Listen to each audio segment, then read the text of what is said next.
যদি সরাইতে লাগে আগে মানতে লাগবো যে আমি যে কারণে ব্যাকলগটা জমাইছি ওই যদি রিজনটা এখন এক্সিস্ট করে আমার লাইফে, তাহলে এখন যদি আমি রিকভার করেও নিই পরের চ্যাপ্টার আবার ব্যাকলগ হয়ে যাবো। এবার ইউটিউবে 100টা ভিডিও আছে দেখার মতো যে how to get rid of backlog, কিন্তু রিজন আমি জানি যে আমার দোষী রিজন হয়েছে, আমার দোষী আমি ব্যাকলগ জমাইছি। আর যেহেতু পাপ করছি প্রায়শ্চিত্ত করতে লাগবো। কারণ তুই এখন রোটেশন ঠিক করতে যাবি দেখবি ফ্লুইডে ব্যাকলগ হয়ে গেছে, তুই ফ্লুইড ঠিক করবি দেখবি সিম্পল হারমোনিক মোশন ব্যাকলগ হয়ে গেছে। এটা চলতেই থাকবো, নেভার এন্ডিং সাইকেল এটা। তো যদি মনে হয় এটা প্যারালিলি আমার রোটেশন শেষ করতে লাগবো, যেমন কইলাম প্রায়শ্চিত্ত করতে গেলে আমার 2 ঘন্টা এক্সট্রা ব্যয় করতে লাগবে।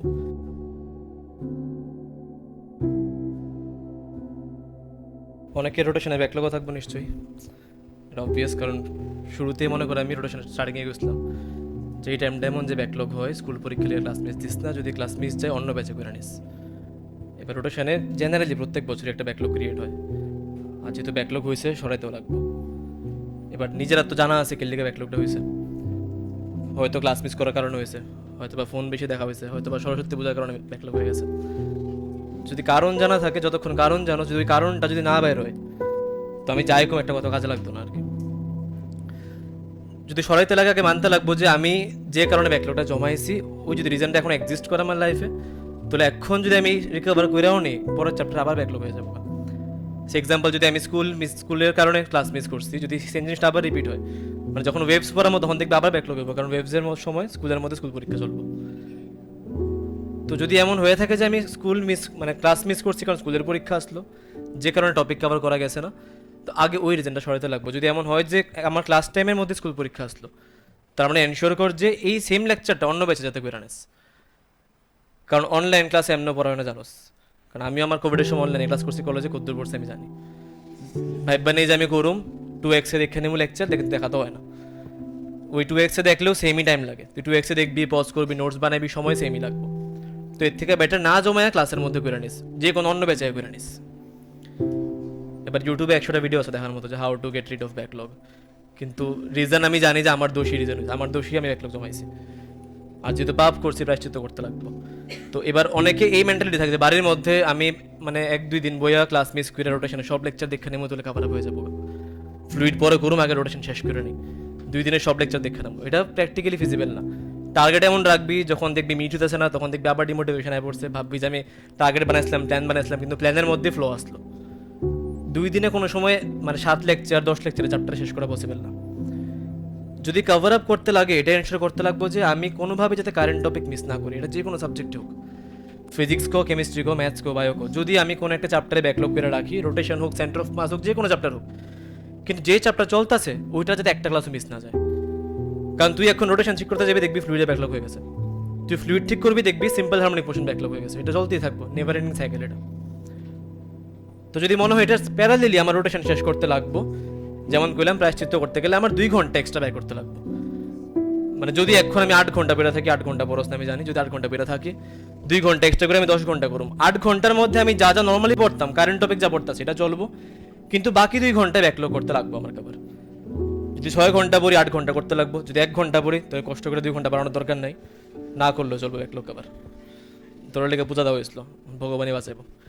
ঠিক আছে, যদি করতেই হয় কাবার আমার 2 ঘন্টা এক্সট্রা ব্যয় করতেই লাগবো। এবার ওই 2 ঘন্টা মনে করো ডিসিপ্লিন ওয়েতে আমার একটা কোচিংয়ের টাইমের মতোই চলবো। যে আমার নর্মাল ক্লাস চলতেছে, আমি এক্সট্রা 2 ঘন্টা রাখলাম, ওই 2 ঘন্টা মনে করো সপ্তাহে 3 দিন বললাম রোটেশনাল লেকচার, যদি বাকি আছে বাস শেষ করলাম। কিন্তু ডিসিপ্লিন ওয়েতে ওই 2 ঘন্টার মধ্যে আমার বইতে লাগবো, কভার আপ করতে লাগবো। কোয়া সহজ, করা মুশকিল, যে কারণে ব্যাকলগ সবার কভার হয়ও না। আর এটাও ফ্যাক্ট যে 100 জনের মধ্যে সিলেকশন 10 জনের হইব। ফেক প্রমিস আমি করতাম না যে সবার সিলেকশন হয়ে যাবো, এটা পসিবল তো না। তো যে 10 জন মনে করি কভার আপ করতে পারবো, 2 ঘন্টা বয়ে বয়ে শেষ করতে পারবো, তার আগে টপিক কভার হবে, এছাড়া অন্য কোনো ওয়ে নাই। কারেন্ট টপিক ফালায়া করতে চাইছ না। এবার ওইখানে আরেকটা কোশ্চেন মাথায় দিতে পারে, যদি কারেন্ট টপিক পুরান কিছু হয়ে পড়তো কেমনে বুঝুম। যেমন সাপোজ আমি রোটেশন পড়ালাম, রোটেশনে কোশ্চেন দিলাম এরকম একটা, যে একটা অবজেক্ট দিলাম, এটা উপরে গেল, কত ভেলোসিটি দেখবো বা কত দূর হাইট উপরে উঠবো। এই কোশ্চেনের মধ্যে মনে করে আমি রোটেশনে সব লেকচার আইছি, কিন্তু এখানে আমার ইনভলভ হয়েছে সিওএমই, আর আমি সিওএমই পারি না কারণ ওয়ার্কনের যে পর পড়ছি না। তো আমার অ্যাকসেপ্ট করতে লাগবো ক্লাসের মধ্যে, যেহেতু এই টপিকটা পড়ছি না লেখা পারতাছি না, বাকিরা পড়ছে লেখা হয়তো পারতাছে, এটা অ্যাকসেপ্ট করতে লাগবো। এবার এর মানে এই না আমি রোটেশনে সব ক্লাস মিস করে দেবো। আমি শুধু বাড়িতে গিয়ে এই টপিকটার ভিডিও দেখে নেবো, পুরো ওয়ার্কের যে পর দেখার দরকার নেই। এখানে ওয়ার্কের ডেফিনেশন কি আমার জানার দরকার নেই, আমার জানতে লাগবে এখানে এনার্জি কনজার্ভ কেমনে করি, বাস এতটুকুই। যেমন আমি ফ্লুইডের একটা কোশ্চেন দিয়েছিলাম লাস্ট দিন, মনে করে ক্লাস ক্লাসলোর মধ্যে টর্কের একটা কোশ্চেন আসলো, মনে আছে? এখানে ফোর্স দিয়েছিলাম, চাপ দিয়েছিলাম, এই অবজেক্ট উপর দিকে করছিল। যদি এটা করতে লাগে রোটেশনের, বাস আমার টর্কের পার্টটা কাজে লাগছে, এর মানে তো এই না যে আমি পিওর রোলিং কি হয়ে দেখুন গিয়া। যদি রোটেশন স্কিপ হয়ে থাকে আমি শুধু টর্ক কি হয়ে গিয়ে বুঝছে নেব, এই থেকে বেশি কিছু আমার দেখা দরকার নেই। সে কারোর কাইনেমেটিক্স করছোস না কেউ, মনে করি 11 শুরুতে আমি কাইনেমেটিক্স করছি না, এবার ভাবলাম যে আমি কাইনেমেটিক্স শেষ করে ওয়ার্ক নিজেবার শেষ করে তারপরে ফ্লুইড পড়ুম, কোনো সেন্স আছে না? দেখ ফ্লুইডের কোন জায়গার মধ্যে কাইনেমেটিক্স আছে আমার? কোনো জায়গাতেই নাই। মানে কারেন্ট টপিকের জায়গায় থাকবো, পুরান টপিক যা গেছে গেছে, যদি কভার আপ করতে হয়, যদি ক্লাসে কোনো পার্ট না বুঝি, শুধু ওই সাব টপিকটা গিয়ে আমি লেকচার দেখে নেব, এছাড়া আর কিছু করতে লাগতো না। আর প্যারালেলি আমি যে 2 ঘন্টা স্লট বাই করে রাখছি, ওই 2 ঘন্টার মধ্যে যেই চ্যাপ্টারটা আমার মনে হয় নেক্সট পরীক্ষায় আছে ওইটা কভার আপ করতে থাকুন। যেমন নেক্সট পিসিটি আছে, যদি রোটেশনে ব্যাকলগ হয়ে থাকে ওই 2 ঘন্টা যে বের করছি, যদি তুই ডেইলি 2 ঘন্টা ব্যাক করে রাখোস, লেকচার কয়টা আছে আমার? 11টা আছে। যদি সবটি লেকচার মনে করে মিস করে দিছোস, তাহলে ম্যাক্স টু ম্যাক্স আমার দিনে কয়টা পড়ে? এক উইকের মধ্যে ম্যাক্স টু ম্যাক্স দুইটা করে পড়বো। 14 লেকচার তো নাই, 11 লেকচার আছে। আর যদি কোনো লেকচার দেখতে হয় দিনের মধ্যে দুইটার বেশি লেকচার দেখিস না, ম্যাক্স টু ম্যাক্স 2 লেকচার, যে কোনো সাবজেক্টেরই হোক। এটা তুই 4 লেকচার একবারে দেখবি মাথায় কিছু ঢুকতো না, 2 লেকচার দেখলি পরের দিন আবার দেখা যাবে লেকচার, 2 এর বেশি লেকচার না, তাও ম্যাক্স কুইজ হবে, দরকার পড়লে 1 লেকচারই দেখ।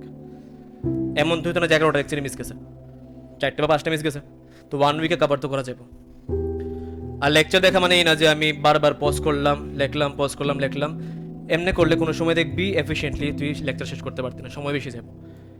লেকচার বেসিক্যালি মানে কি, যে ক্লাস করতে চাস, যেমন ক্লাসে আমি লেখার সময় দিই, তুই মনে করবি আমি ক্লাসের মধ্যে আছি, ল্যাপটপটা দূরে রাখবি বা ফোনটা দূরে রাখবি, একটু খাতা দূরে নিয়ে বলবি, তো যখন লিখবি দেখবি আমি যেমন লেখার টাইম দিই ক্লাসের মধ্যে, তুই ক্লাসে আমার পজ তো করতে পারতি না, তো সেম বাড়ির মধ্যে পজ না করে দূরে রাখ, দূরে রেখা লেখ, তাহলে দেখবি 2 ঘন্টার মধ্যেই শেষ হবো। 2 ঘন্টা না, আমার লেকচার 1.5 ঘন্টা নয়, 1.5 ঘন্টার মধ্যেই শেষ হবো, বুঝা গেছে? তো ওই 1.5 ঘন্টা তখন বাড়িতে 2 ঘন্টা কনভার্ট হতো না, তুই বারবার পিছিয়ে পিছিয়ে দেখতে গেলে অসুবিধা হইব। তুই মনে কর একটা বার বুঝলেও না, ক্লাসের মধ্যে কি করছিস বুঝলি না, যদি পরে জিজ্ঞেস করা থাকে জিজ্ঞেস করতে পারোস, বা হয়তো বাড়ি থেকে দেখতে পারো। সেম তুই 1.5 ঘন্টা লেকচার দেখলি, নোটস বানালি, কয়েকটা পার্ট বুঝলি না, এবার যে বাকি হাফ এন আওয়ার আছে, এবার ওই হাফ এন আওয়ার তুই এখানে কোন কোনো পার্টে বুঝছোস না, আরেকবার রিভিজিট করে নে, বারবার পজ দিলে ওই 1.5 ঘন্টাটা 3 ঘন্টা গিয়ে দাঁড়ায়, বুঝা গেছে? যদি বাই চান্স লেকচার মিস হয়, আমি তো কোনো মিস করেছি না, অন্য ব্যাচে করে নিস। আর অনেকটা সময় ডাউট থাকে যে শিট কোন সময় করুম, সিপিসিং কোন সময় করুম, বিএমএস কোন সময় করুম। কারেন্ট টপিক যখন যা চলতেছে এটার সঙ্গে সঙ্গে শিটটা শেষ কর। সে যদি আমি আজকে ফ্লুইডের শিট দিই, তোর প্রথম কাজ বাড়িতে গিয়ে খাতাটা দেখা একবার, নেক্সট ক্লাসের আগে শিটটা শেষ করে নেওয়া। যদি এমন হয়ে থাকে আমি রোটেশন পড়ছি না, সেন্টার অফ মাস পড়ছি না, তবুও শিটটাকে শেষ কর, কারেন্ট টপিকের শিট আগে কর, এরপরে পুরানো টপিক করা যাবে। তো পার্ট 2 যাতে ব্যাকলগ না হয়, আর ব্যাকলগ নর্মাল, এমন না যে তোর শুধুমাত্র হয়েছে, যদি এখন হাত তুলতে গিয়ে দেখবি সবার হাত তুলবো, ব্যাকলগ সবার হয়েছে, ব্যাকলগ আমারও হয়েছে, আমার যেমন ফ্লুইড ব্যাকলগ আসলো, সিম্পল হারমোনিক মোশন ব্যাকলগ আসলো, পার্ট 2 আমার ব্যাকলগ আসলো মেইনলি, মানে এটা শুনে পার্ট 2 ব্যাকলগ করিস না কখনো, আমার এটা ব্যাকলগ আসলো। তো পার্ট 2 এর মধ্যে আমি কম পড়ছি, ব্যাকলগ হয়েছে আমি জানি। তো যদি এমন হয়ে থাকে পার্ট 1 এ কম পড়া হয়েছে, পার্ট 2 এর মধ্যে যাতে এমন না হয়। আর যদি এই মেন্টালিটি না থাকে যে আমি স্কুল পরীক্ষা আছে এখন ক্লাস মিস দিব, 12 আবার ঠিক করে নেব, 12 এর কিন্তু অনেক চ্যাপ্টারে আমার 11 এর পার্ট কাজে লাগবে। 12 যে ফার্স্ট চ্যাপ্টার শুরু করবো আমি ইলেকট্রোস্ট্যাটিক্স, শুরুর দিকে কিছু কোশ্চেন থাকবে সিম্পল হারমোনিক মোশনের উপরে, ওয়েভস এর কনসেপ্টে, ওয়েভ অপটিক্সের মধ্যে। 11 এর পার্ট 2 যদি ক্লিয়ার না হয় 12 এর টপিকে আটকাইবে, কিন্তু 12 কিন্তু সেপারেটেড না, 12 এর পুরো টপিকটি সবটি বেসড কিন্তু 11 এর উপরেই। 12 এর সিলেবাস ইজি একটু, কারণ ফর্মুলা বেসড, কিন্তু টপিক লাগবে 11 এরই, কনসেপ্ট লাগবে 11 এর।